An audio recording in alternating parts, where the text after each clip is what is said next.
Good morning students, welcome to my class. How are you?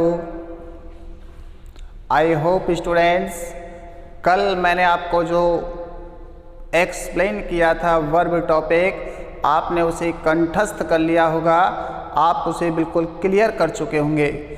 Students, ये बहुत ही प्यारा सा टॉपिक था जो अभी भी हम कंटिन्यू करने वाले हैं। सो स्टूडेंट्स, मगर उससे पहले मैं आपको याद दिला दूँ, मैंने आपको पढ़ा रहा था प्रिंसिपल वर्ब। जी हाँ स्टूडेंट्स, प्रिंसिपल वर्ब आपको याद आ चुका होगा।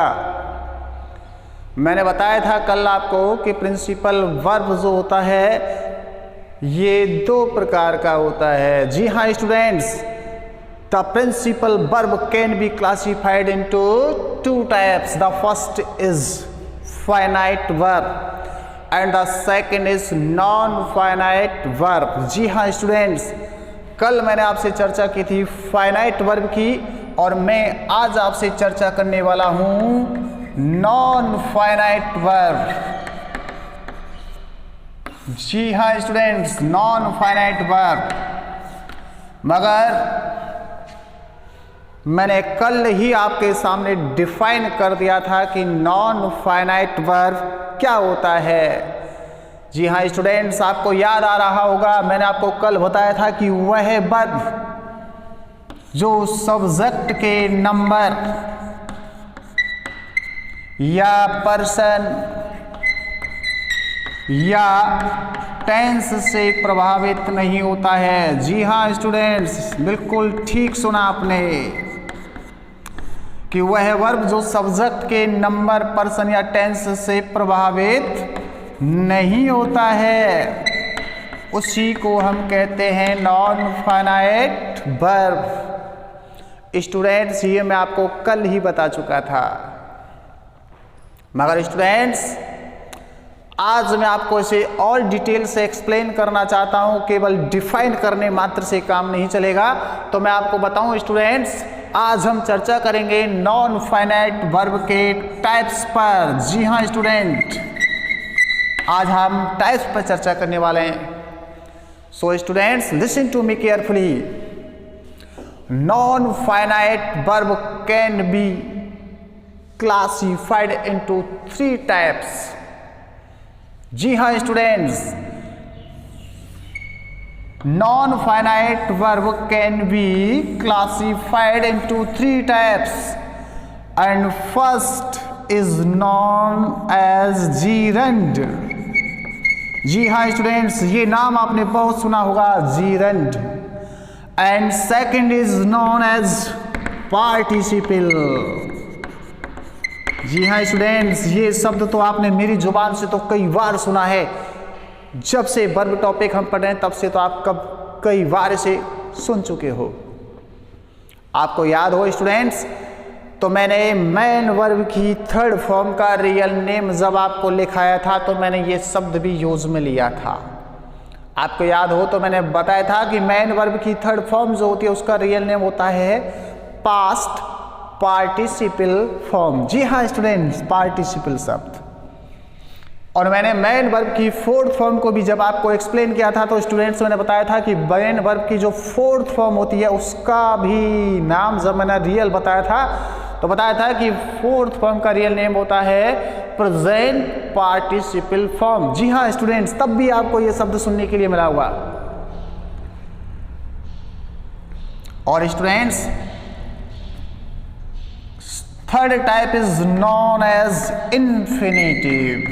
जी हाँ स्टूडेंट्स, ये भी सुन चुके हैं आप मेरी जुबान से, क्योंकि मैंने मेन वर्ब की फिफ्थ फॉर्म का नाम जब आपको रियल लिखाया था तो मैंने लिखाया था कि मेन वर्ब की जो फिफ्थ फॉर्म होती है उसका रियल नेम होता है इन्फिनेटिव फॉर्म। जी हाँ स्टूडेंट्स, आपको याद आ रहा होगा।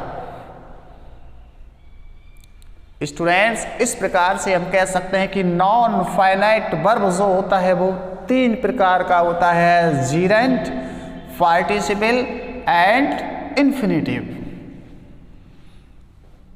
अब स्टूडेंट्स, मैं आपके सामने वन बाई वन एक एक को एक्सप्लेन करने वाला हूं। जी हाँ स्टूडेंट्स, सबसे पहले हम चर्चा करेंगे जीरेंट पर। जी हाँ ये शब्द आपका बहुत सुना हुआ शब्द होगा। स्टूडेंट्स, आपने सुना है तो आज इसके बारे में जानकारी मैं आपको थोड़ा सा दूं। स्टूडेंट्स, ये जीरंड जो है ये होता है वर्ब की आईएनजी फॉर्म। अगर आप इंतजार कर रहे हो कि सर इसको पहले डिफाइन करें, तो स्टूडेंट्स सुनिएगा कि वर्ब की आईएनजी फॉर्म यदि किसी सेंटेंस में नाउन की भूमिका अदा करने लग जाए तो वो जीरंड कहलाती है। पहचानोगे कैसे? स्टूडेंट्स, जीरंड जो होता है वो हमेशा नाउन का काम करता है, और यदि आप उसका अर्थ करके देखोगे तो वो ना नी ने की ध्वनि देता है। जी हाँ स्टूडेंट्स, फॉर एग्जाम्पल देखिएगा स्टूडेंट्स, आपने बीड़ी या सिगरेट या गुटके जो होते हैं उनके पाउच पर, रैपर पर लिखा देखा होगा स्टूडेंट्स, उनकी डिब्बी पर भी लिखा देखा होगा। आपने एक वर्ब ले रहा हूं मैं, देखिए स्टूडेंट्स, स्मोक, और स्मोक की आईएनजी फॉर्म बना दी मैंने, स्मोकिंग। जी हाँ students, verb plus ING. Students, ये वर्ब की आईएनजी फॉर्म है। मैं अगर ये सेंटेंस में इसका यूज मैं इस तरीके से करूंगा कि ये नाउन की भूमिका निभाएगी, और जब अर्थ करूंगा तो ध्वनि देगी ना नी ने, तो स्टूडेंट्स यही तब कहलाएगी जीरंड। जी हाँ स्टूडेंट्स, जैसे देखिए, smoking is injurious to health. ये देखिए स्टूडेंट्स, स्मोक वर्ब से बना है स्मोकिंग, और स्टूडेंट्स ये स्मोकिंग जो है वर्ब की आईएनजी फॉर्म है, मगर इस सेंटेंस में भूमिका निभा रही है सब्जेक्ट की स्टूडेंट्स। और किसी भी सेंटेंस का सब्जेक्ट जो होता है वो या तो नाउन होता है या प्रोनाउन होता है। स्टूडेंट्स, ये प्रोनाउन तो है नहीं, ये किसकी भूमिका निभा रही है? सब्जेक्ट की, यानी कि किसकी? नाउन की। और यदि आप अर्थ भी निकालोगे तो अंत में ध्वनि देगा ना नी ने। जैसे students, smoking is injurious to health, धूम्रपान करना स्वास्थ्य के लिए हानिकारक होता है, तो स्टूडेंट बन जाएगा इसका धूम्रपान करना।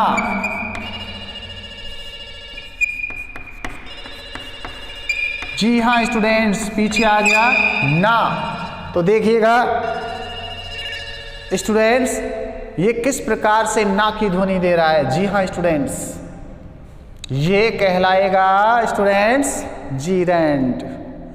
Is it clear? Okay students, अब हम आगे बढ़ते हैं। अब मैं आपको बताने वाला हूं स्टूडेंट्स, पार्टिसिपल क्या होता है। स्टूडेंट्स, थोड़ी देर मेरे साथ ही बने रहना, क्योंकि अब थोड़ा सा रास्ता मुश्किल है, जिगजैग है। साथ रहोगे तो भटकोगे नहीं। जी हाँ स्टूडेंट, सबसे पहले हम डिफाइन करने की कोशिश करते हैं कि what is a participle. Participle क्या होता है? तो students, just think about participle, just think on participle. Students, मैं आपको बता दूं कि पार्टिसिपल एक ऐसा शब्द होता है जिसमें दो गुण मौजूद होते हैं। या तो ये वर्ब की भूमिका निभाता है, और या ये भूमिका निभाता है एडजेक्टिव की। जी हाँ स्टूडेंट्स, और अब आप इसे अपने शब्दों में भी डिफाइन कर सकते हो कि वह शब्द जिसमें वर्ब या एडजेक्टिव के गुण मौजूद होते हैं उसी को पार्टिसिपल कहते हैं। स्टूडेंट्स, एक बात और ध्यान रखना कि पार्टिसिपल जो होता है वो हमेशा अर्थ करने पर ध्वनि देता है कर, करके, या फिर हुआ, हुई, हुए। जी हाँ स्टूडेंट्स, ये ऐसी ध्वनि देता है। बट एक और बात, participle can be classified into 3 types. जी हाँ स्टूडेंट्स, पार्टिसिपल को भी हम 3 भागों में बांटते हैं। जी हाँ स्टूडेंट्स, फर्स्ट पार्ट जो होता है वो कहलाता है प्रेजेंट पार्टिसिपल, और सेकंड जो होता है स्टूडेंट्स वो होता है पास्ट पार्टिसिपल, और थर्ड जो होता है स्टूडेंट्स वो होता है परफेक्ट पार्टिसिपल। जी हाँ स्टूडेंट्स, पार्टिसिपल्स के भी 3 टाइप्स होते हैं, present, past, perfect. Students, verb की आईएनजी फॉर्म को हम प्रेजेंट पार्टिसिपल कहते हैं। हो सकता है कि आपके दिमाग में हल्का सा कंफ्यूजन पैदा हो कि आपने सुना है कि सर आप कुछ देर पहले बता रहे थे कि वर्ब की आईएनजी फॉर्म को जीरंड कहते हैं। जी हाँ स्टूडेंट्स, वर्ब की आईएनजी फॉर्म ही जीरंड कहलाता है और वर्ब की आईएनजी फॉर्म को ही हम प्रेजेंट पार्टिसिपल कहते हैं। फिर आप कहेंगे सर व्हाट इज डिफरेंस, अंतर क्या है? Just listen to me. छोटे छोटे से 2 अंतर स्टूडेंट्स आपको याद रखने हैं कि जीरंड जो होता है वो हमेशा नाउन की भूमिका निभाता है, मगर पार्टिसिपल हमेशा वर्ब का काम करता है या एडजेक्टिव का काम करता है। पहली बात। एंड सेकंड स्टूडेंट्स, जीरंड अर्थ करने पर ध्वनि देता है ना, नी, ने, जबकि पार्टिसिपल हमेशा अर्थ करने पर ध्वनि देता है कर, करके, हुआ, हुई, हुए। जी हाँ स्टूडेंट्स, बस यही छोटे छोटे से अंतर है, इन्हीं को हमें समझना है। स्टूडेंट्स, मैंने जीरंड का एग्जाम्पल दिया था आपको और अर्थ करके भी बताया था। अब मैं आपको प्रेजेंट पार्टिसिपल का एग्जाम्पल देने वाला हूं। सो स्टूडेंट्स, थोड़ा सा मुझे रब करना पड़ेगा और देखिएगा स्टूडेंट्स, अब मैं आपके सामने पार्टिसिपल एक्सप्लेन कर रहा हूं, प्रेजेंट पार्टिसिपल। स्टूडेंट्स देखिएगा, जैसे मैं कहूं students I saw a running train. Students, इस सेंटेंस को ढंग से ऑब्जर्व यदि करोगे तो आप देखोगे कि इस सेंटेंस में मैंने एक वर्ब की आईएनजी फॉर्म का मिली है running. What in this sentence? Running is in an adjective. जी हाँ, ये रनिंग जो है एक एडजेक्टिव है, क्योंकि ये ट्रेन नाउन को क्वालिफाई कर रहा है, उसकी विशेषता बता रहा है, और यही मैंने बताया था, अर्थात इसमें गुण मौजूद है एडजेक्टिव का। और यदि वर्ब की आईएनजी फॉर्म किसी सेंटेंस में एडजेक्टिव का गुण लिए हुए हो तो वो कहलाएगी स्टूडेंट्स प्रेजेंट पार्टिसिपल। आपके दिमाग में आ रहा होगा कि सर वर्ब का गुण भी तो ले सकती है। जी हाँ, वर्ब का गुण भी ले सकती है, मगर जिस जगह पर यह वर्ब की भूमिका निभाएगी तो यह ऐसी वर्ब होगी जिस पर सब्जेक्ट का शासन नहीं होगा, अर्थात नंबर, पर्सन या टेंस से प्रभावित नहीं होगी, तभी तो ये कहलाएगी नॉन फाइनाइट वर्ब। जी हाँ स्टूडेंट्स, आपने ऐसे सेंटेंस भी देखे होंगे। जी देखिएगा स्टूडेंट्स, जैसे seeing the line he ran away. जी हाँ स्टूडेंट्स, देखिएगा इसमें भी मैंने वर्ब की आईएनजी फॉर्म काम में ली है सीइंग। जी हाँ स्टूडेंट्स, ये वर्ब की आईएनजी फॉर्म है, लेकिन यहां पर ये वर्ब का गुण लिए हुए है, ये भी कहलाएगी पार्टिसिपल। और यदि आप अर्थ करके भी देखेंगे तो यहां अर्थ देगी सीइंग द लाइन, शेर को देखकर। देखिए स्टूडेंट, शेर को देखकर, ये देखिए ध्वनि। और स्टूडेंट्स यहां भी देखिए आई सॉ रनिंग ट्रेन, मैंने एक दौड़ती हुई गाड़ी देखी, तो यहां स्टूडेंट्स ये अर्थ देगी दौड़ती हुई। देखिए ध्वनि देखिएगा। जी हाँ स्टूडेंट्स, यहां इस सेंटेंस में रनिंग प्रेजेंट पार्टिसिपल की भूमिका निभा रहा है, और इस सेकंड सेंटेंस में सीइंग प्रेजेंट पार्टिसिपल की भूमिका निभा रहा है। There is much difference between present participle and gerund. जी हाँ, ये आप नोटिस करना। और स्टूडेंट्स अब मैं आपको बताने वाला हूं नेक्स्ट पास्ट पार्टिसिपल। तो स्टूडेंट्स, पास्ट पार्टिसिपल होता है वर्ब की थर्ड फॉर्म। आपको याद आ रहा होगा स्टूडेंट्स, मैंने वर्ब की थर्ड फॉर्म का रियल नेम बताया था पास्ट पार्टिसिपल फॉर्म। जी हाँ स्टूडेंट्स, बस वही होता है। मगर अगर वर्ब की थर्ड फॉर्म किसी सेंटेंस में एडजेक्टिव की भूमिका अदा करे, एडजेक्टिव का गुण धारण कर ले, तो वही कहलाएगी पास्ट पार्टिसिपल। फॉर एग्जाम्पल देखिएगा स्टूडेंट्स, या तो आप वीडियो पॉज करके एग्जाम्पल लिख सकते हैं, देख सकते हैं, समझ सकते हैं अगर आपको लगता है कि मैं थोड़ा तेज चल रहा हूं तो, या फिर आप स्क्रीनशॉट भी ले सकते हैं। जी हाँ, और देखिएगा स्टूडेंट्स, जैसे देखिए example, the teacher found a broken chair in the class. देखिए स्टूडेंट्स, इस सेंटेंस को यदि आप गौर से ऑब्जर्व करेंगे तो इसमें मैंने एक वर्ब की थर्ड फॉर्म यूज मिली है ब्रोकन। जी हाँ स्टूडेंट्स, ब्रोकन। आपको पता है कि ये ब्रेक वर्ब की थर्ड फॉर्म है, ब्रेक यानी तोड़ना। मगर इस सेंटेंस में ये ब्रेक वर्ब की जो थर्ड फॉर्म है ब्रोकन, ये चेयर नाउन को क्वालिफाई कर रही है, इसकी विशेषता बता रही है। तो इसका मतलब ये यहाँ पर एडजेक्टिव की भूमिका निभा रही है। और स्टूडेंट्स, यदि वर्ब की थर्ड फॉर्म किसी सेंटेंस में एडजेक्टिव का गुण धारण कर ले तो उसी को हम कहते हैं पास्ट पार्टिसिपल। तो स्टूडेंट्स, ये पास्ट पार्टिसिपल की भूमिका निभा रही है। आप पहचान करना चाहें तो अर्थ करके भी कर सकते हैं। तो देखिए, the teacher found a broken chair in the class. अध्यापक को कक्षा में टूटी हुई कुर्सी मिली। जी हाँ स्टूडेंट्स, टूटी हुई, तो ये ध्वनि निकाल रही है। तो स्टूडेंट्स, इसको हम पास्ट पार्टिसिपल कहते हैं। And third type is perfect participle. Students, perfect participle होता है स्टूडेंट्स हैविंग प्लस वर्ब की थर्ड फॉर्म। जी हाँ स्टूडेंट्स, हैविंग प्लस वर्ब की थर्ड फॉर्म को परफेक्ट पार्टिसिपल कहते हैं। और परफेक्ट पार्टिसिपल वर्ब की भूमिका अदा करता है।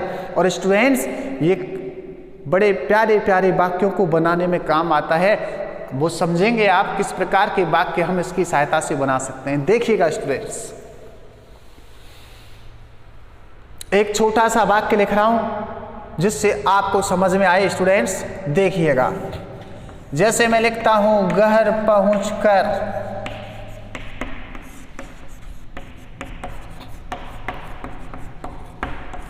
मैंने नाश्ता किया।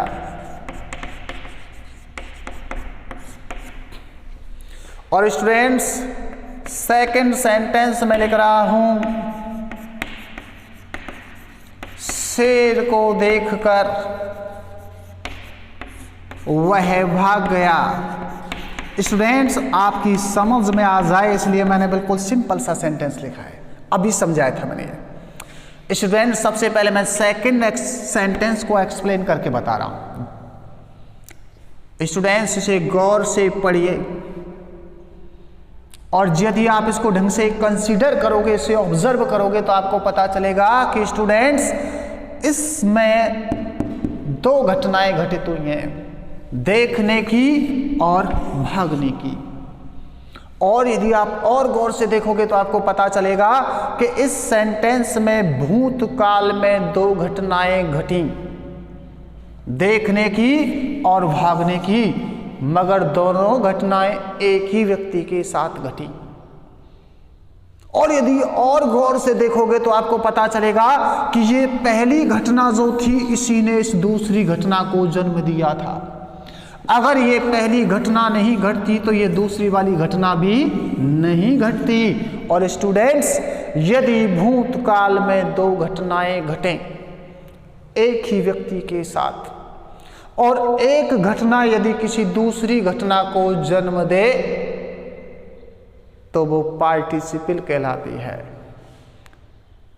स्टूडेंट्स, एक और चीज ऑब्जर्व करोगे तो आपको पता चलेगा कि जब ये पहली घटना घटी तो इसके तुरंत बाद ये वाली घटना घटी। इन दोनों घटनाओं के घटित होने के बीच में समय नहीं लगा है, समय अंतराल का अभाव रहा है।